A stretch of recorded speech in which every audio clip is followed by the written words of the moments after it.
আজকে আবারও নিয়ে এসেছি টুকরো কাপড় দিয়ে কিভাবে নতুনভাবে আরেকটি ডিজাইন তৈরি করেছি সেটা আপনাদের কাছে শেয়ার করছি।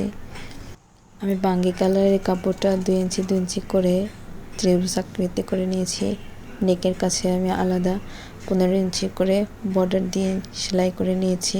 কাপড়টা পাতলা ছিল তাই নেকের কাছে এই ডিজাইনটা করেছি। নেকের কাজ শেষ, এরপরে আমি হাতায় একটু পাইপিং দিয়ে দিলাম, মাঝখানেও আমি একটা দিয়েছি, আর এখানে আমি একটা কাগজ কেটে নিয়েছি। এই কাগজের মাপে পাতা শেপ কেটে নেব। এরপরে গাম দিয়ে আমি লাগিয়ে নেব। এভাবে আমি 15টার মতো পাপড়ি বানিয়ে নিয়েছি। এরপরে সুতা রেখেছিলাম, সুতো উঠিয়ে দেখি দুটো টিকটিকির ডিম। আপনাদের কারোর সাথে এরকম হয়েছে না? আমার সাথে হয়েছে। এরপরে আমি পাতা হাতায় লাগাচ্ছি, লাগানো শেষ। এরপরে গলার কাজ আমি কমপ্লিট করেছি।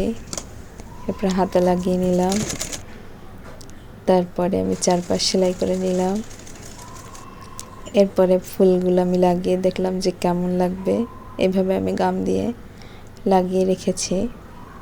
শেপটা কিভাবে কি হবে না হবে জন্য এরপরে আমি একটা পাতা লতার মতো ডিজাইন করেছি, সেটা আমি ডিপ মেরুন কালারের সুতো দিয়ে সেলাই করেছি।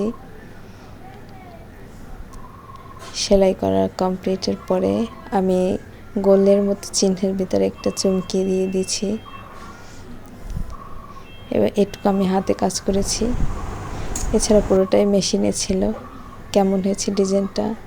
এরপরে পাতা দিয়ে আমি দেখছিলাম কেমন লাগবে, ফাঁকা ফাঁকা লাগছিল, তাই আমি এই 3টা পাপড়ি লাগিয়ে দিয়েছি। ডিজাইনটা কেমন হয়েছে কমেন্টে জানাবেন। দেখা হবে আবার নতুন কোনো ভিডিও।